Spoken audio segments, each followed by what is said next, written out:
Hello, I'm Mary Ito, and welcome to CRAM. Thanks for joining me as we explore new and innovative research and big ideas that may change the way you think and act.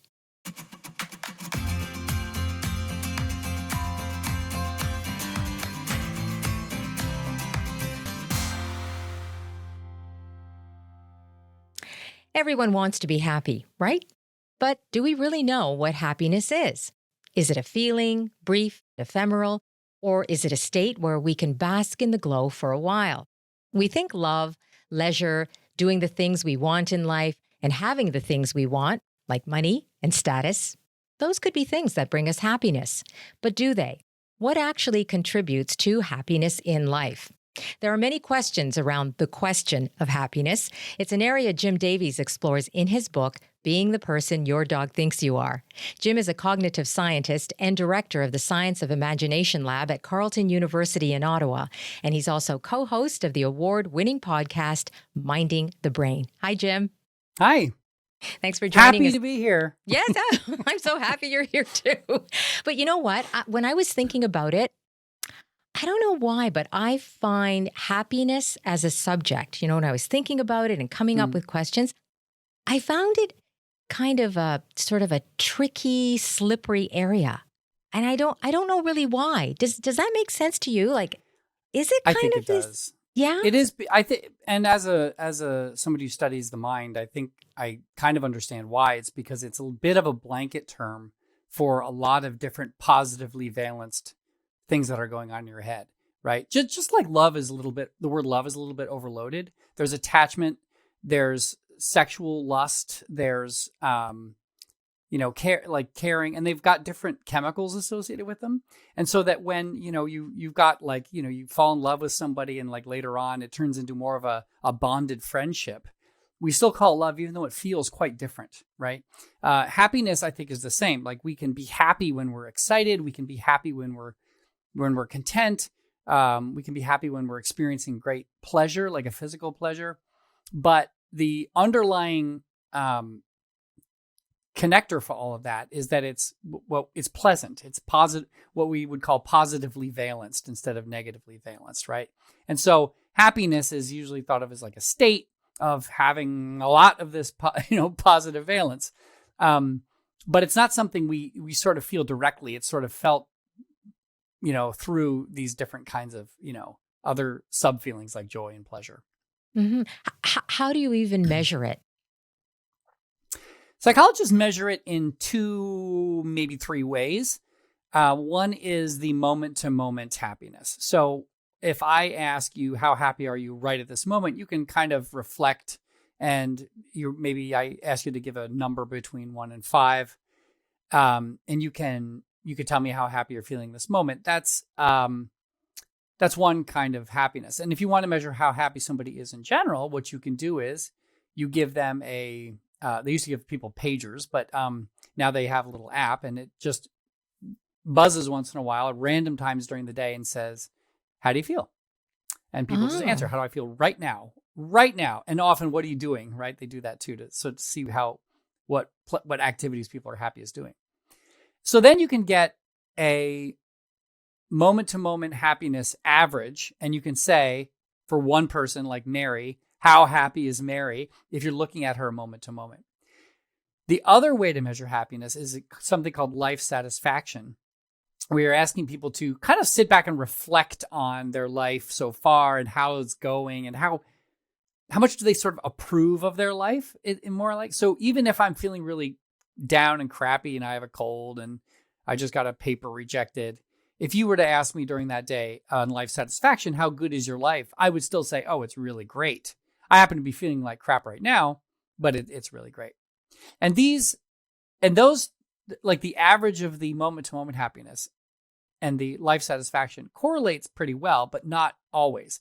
In fact, there's an interesting cultural difference that Americans have pretty high life satisfaction ratings, higher than, like, say, Chinese people. Chinese people have a lower life satisfaction, but they are equally happy moment to moment. So there seem to be cultural effects on your attitude toward your life that affect your life satisfaction score and not your moment to moment happiness. So those are the two ways we do it, right?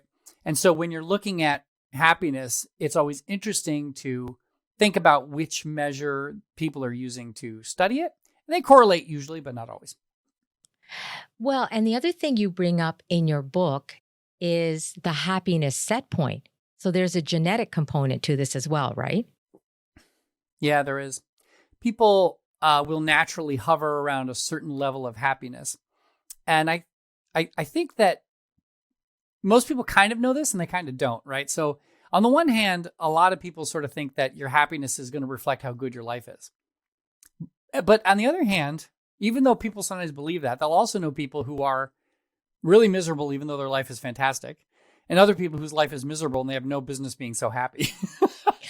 That's true. So It's true, yeah. There's really quite a large natural people. Some people are just naturally happier than others. And I really feel sorry for the people who are naturally kind of unhappy people. But, But is that significant? Some people just breeze through everything. Oh, sorry. Do we actually know? Yes, Can we huge. quantify? Yeah? Huge? Well, this is a little bit technical, but the variance explained by the genetic factor is about 40%. That is big. Um, About 40%. So you're saying we can Yeah. only play around with about 60%? That's not really what a statistician would want you to say, but for the purposes of this, sure. I mean, so you should be sort of understanding with yourself that that a lot of your happiness is not in your control, and you only control some portion of it. So when you talked about sort of the life happiness, when someone looks back over their life and they're reflecting on it, how can you break that down a little bit further about what are the aspects of that scientists would look at to measure happiness in someone's life? So there are some scientists who believe that that there's a form of happiness that is separate from life satisfaction and moment-to-moment happiness, about the meaningfulness of your life. So raising children is usually the example brought up, is that raising particularly young children is not a completely joyful experience. But people often are very happy that they did it. Not always, but they're often very happy that they did it. And the idea is that even though it had enormous hardships and heartbreak and whatever, it was just an incredibly enriching, meaningful experience. Now, wouldn't that come out in a life satisfaction measure? I kind of think so, but there are, I just for completeness, I did want to say that there are some psychologists who believe that that's a third factor. Yeah, it's interesting you brought up children, and you did discuss that in the book, saying that generally speaking, children do not make people happier. And there were other facts that you had as well about people who are partnered versus people who are single. Mm-hmm. Yes. They tend so to be being happier. partnered, generally, partnered people are happier, yeah, in general. But you got to be with the right person. So I shouldn't say the right person. You have to be in a good relationship, because you might be the problem. It's not true that it's just not true that if you find the right person, you're going to be happy with your relationship, because it's always you. So if you have systematic problems, relationship problems, it doesn't matter who you're with, you're going to hurt that relationship because of your behaviors. But let's just say that people who are in good relationships tend to be happier than people who are single. Yes, that's on average true. On average, true. Okay. And then what about the relationship between work and happiness? What do we know about that? That was really hard, because there are a lot of apparently conflicting bits of evidence for that. So probably the most convincing, though, are those moment-to-moment happiness studies where they say, how happy are you and what are you doing? Those, I think, are pretty persuasive, and they show that people are not super happy when they're working, for most people in most jobs. Now, I love my job. I would probably do it even if I didn't get paid for it. So I'm not a great example of this, but many people, they don't really like their work.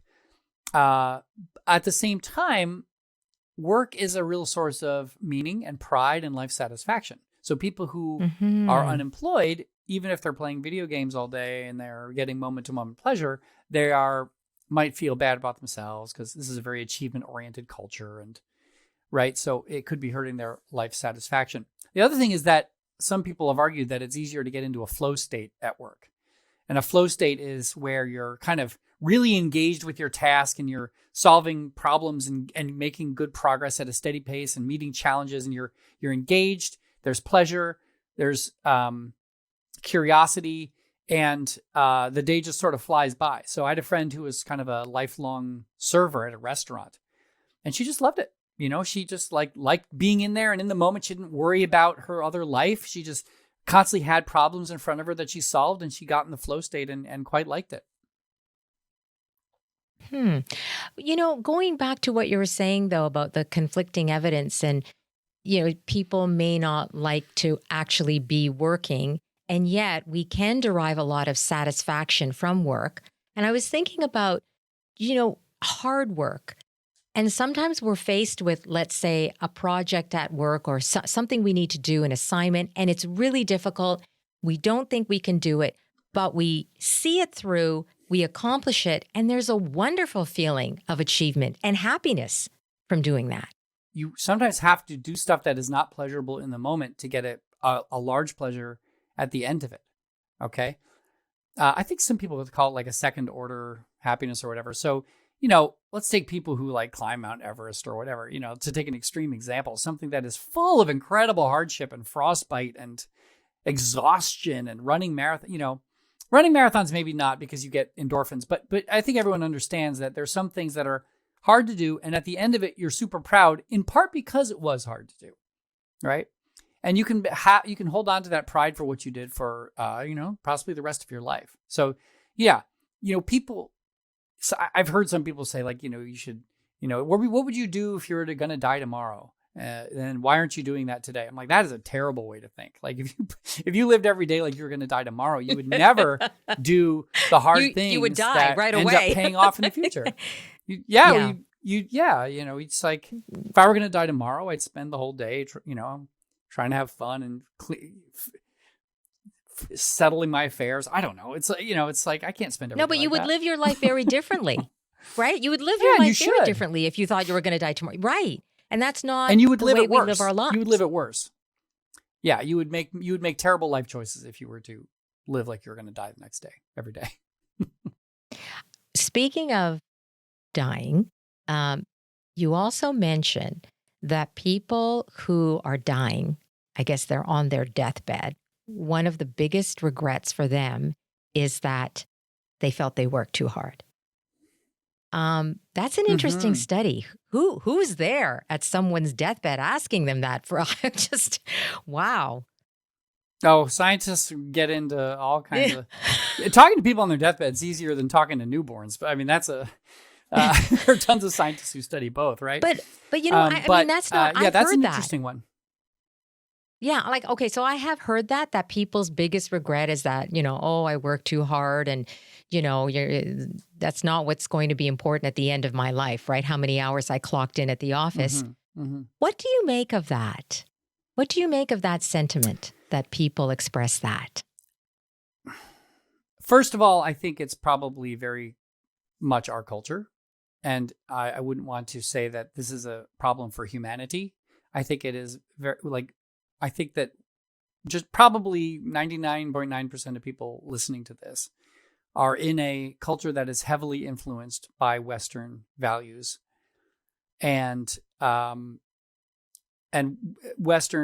current Western values are really about hard work and achievement and individualism and that kind of thing. And so there's a real drive during your life to meet those goals and then work very hard. And so if you're working hard on things that are, I think what's going on with those people is that they worked hard on things that weren't super valuable to them. I will be very surprised if on my deathbed I will have wished I had written fewer books. Maybe, but I'm also not sacrificing my family life and my social life to do what I'm doing. But a lot of these people, and I suspect a lot of the effect is men, because men are often more willing to sacrifice their relationships for more money and working hard and this kind of thing. I think it's a lot of it's a cultural thing. But since most of our listeners are in that culture, it's something to pay attention to. Is what are you working so hard for, and is it a good reason? And I'm not trying to say that's rhetorically. I mean, sometimes there are good reasons to work hard. Maybe you really need money. Like maybe you really need the money, right? Maybe you're working really hard so that you can donate money, which is the second part of my book. But if you're just working really hard to impress somebody who doesn't really care about you and won't even remember you, I think that some people can just work too hard on things that aren't that important. Mm-hmm. Yeah, it is interesting going back because it won't be important to them on their deathbed. I wonder about how much our happiness does play into cultural expectations, and whether satisfying those cultural expectations actually does make us happy. Yes, I think there's a lot of truth to that. So it's just there's a huge emphasis on happiness right now in Canadian and American culture. Mm-hmm. In a way that just doesn't exist in many other cultures, like that they complain all the time and it's just sort of accepted. It's just a way to bond or whatever. And I'm an American, and I find like people complaining for too long just very tedious, and I'm like, what are you doing? Like, knock it off. This is, that's because I'm a cheerful American, I suppose. But what's funny is that, like, a lot of the times the Americans actually are happier. Do you have any thoughts about that? What that might be attributed to, possibly? I think that it's just as perhaps as simple as that culture just can affect people's emotional states. Like there can be an expectation of, like, oh, to be a member of this culture. An interesting part we could take from American culture is that it's socially acceptable to be stressed out. I was going to say not even socially acceptable. I think it's even wanted, that it's almost required to say, I'm so busy. Yeah. Like if you, I feel like sometimes when I tell people, cause I'm pretty good at time management. People say, oh, you must be super busy and you got a laptop with you all the time. I say, no, I'm not too busy. I got time for this. I feel like I'm showing off. I feel like when people say that they're stressed out and busy, they're like, my life is hard too. I'm not so great. I'm with you. And when I'm just like, no, I've managed my time just fine. I'm not too busy. I can take on that extra project. It's fine. And I feel like people are like, well, who do you think you are, Davies? Yeah. Who does he think he is? But when I back up and I think about, stress is a terrible thing to be under. It's terrible for your health. It's terrible for your happiness. And if you've got a lot of stress in your life, that is kind of a crisis, and you should be actively removing it. So I try to call people on it. I'm like, oh, how you doing? Oh, I'm stressed out. I'm like, what's going on? Let's talk about it. How can we fix it? That's my response to stress. Not, oh yeah, everybody's stressed. If somebody's like super, super duper busy, sometimes it's because they're not managing their time correctly.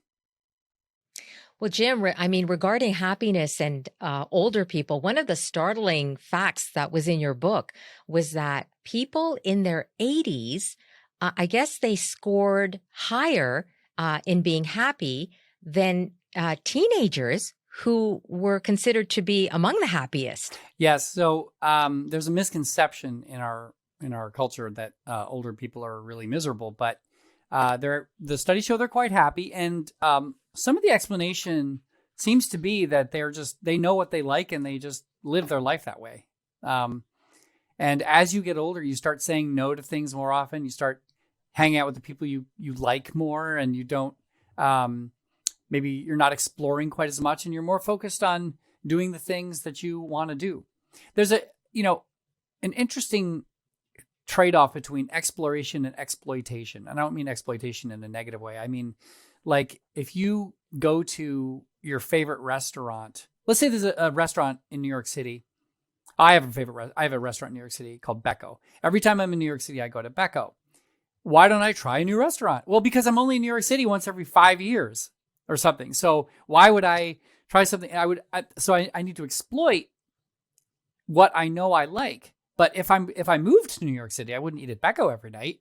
I would start exploring more, right? So the exploration makes more sense the more time you have left. So you should be doing a lot more exploration when you're young and a lot more exploitation as you get older. And as you do that, your happiness is going to improve. But you're not priming the pump for another 50 years, which is what the exploration would be good for. Now that brings up another really good point you make in the book. You were saying that there's this kind of balance between doing the things that you know make you happy, but then also searching out new experiences, because those could make you happy too. I thought that was quite interesting. It's sort of not paradoxical, but it's kind of, you're right. It's a tricky balance that you have to negotiate. Yeah, that is the exploration exploitation trade-off that you have to make. And people, people will find themselves doing it, all the time. Do you reread a book you're going to like, or do you pick up a new book, right? That's something people choose that with when they're choosing who to hang out with, what media to consume, what food to eat, where to go, all that stuff. Yeah. Well, there's always risk involved in that too, right? I mean, it's what we were talking about earlier. If that really difficult project that is ahead of you, you don't know before you start it whether or not you're going to finish it and whether or not it's going to make you happy. Like, you don't know before you start that, right? There's risk involved. Yeah, you're it depends on the activity, but I mean, some are more risky than others, but yeah, there's always a probability that you'll die tomorrow. There's a probability that the project won't finish. There's a probability nobody will like it. There's a probability you succeed as well as you thought you would, and it doesn't make you happy. So there are always risks about that, Absolutely. So, yeah, I mean, so in the end, as far as the evidence goes, what do we know then, sort of to wrap up, what can make the greatest contribution to our happiness? What do we know? Hanging out with people you care about. I think that if there is a secret of happiness, that is, if you had to just put it in a very short sentence, that's what it is. Even introverts who are asked to act like extroverts are happier. Even if it's a challenge to schedule something with a friend because they're so busy, it's worth it. And, hanging out with people who you care about is not only the number one thing you can do to improve your happiness, it's also the number one thing you can do to improve your longevity. Better than quitting smoking, better than eating right, better than exercise. We are a social species, and spending quality time with people you like is the most important thing you could do for yourself. It's not the most important thing you can do for the world, but it's the most important thing you can do for yourself. Right. Yeah, that's a good point, because the second half of your book is about being a good which we haven't even touched. For the world, right? No, I know. That's a whole other interview, Jim. You're going to have you back. But, it just struck me then, who are the happiest people? I don't know. Is it then someone over 80 who, has good social relationships, spends time with people they love, is married, maybe doesn't have children? Well, what's funny? I don't know if there's sort of a composite. What's funny is that we look at these towns and places where people have a lot of octogenarians. People live over 100. And all anybody cares about is their diet. They just assume that it's whatever they're eating is what does it. But it's actually the social life.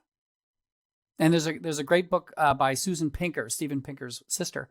In Montreal, who wrote The Village Effect, all about how it's a very good argument with tons of evidence about why a very rich social life, which is frankly impossible.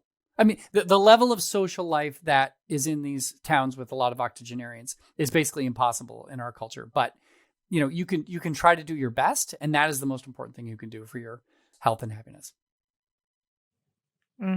Love it. All right. Well, thank you so much for spending time with us today. And we'll have to have you back to talk about being a good person. I would love to come back. Yes, to the world. Thank you so much, Jim. You're welcome. That's Jim Davies. He's a cognitive scientist at Carleton University in Ottawa. He's also director of the Science of Imagination Lab, and he's co-host of the podcast Minding the Brain. Jim's most recent book is Being the Person Your Dog Thinks You Are. If you'd like to know more about his research and many projects, you can go to our show notes. And while you're there, please give us a rating and subscribe, and follow us on Twitter, Instagram, and Facebook at Cram Ideas. Thanks for joining us today, and see you next time.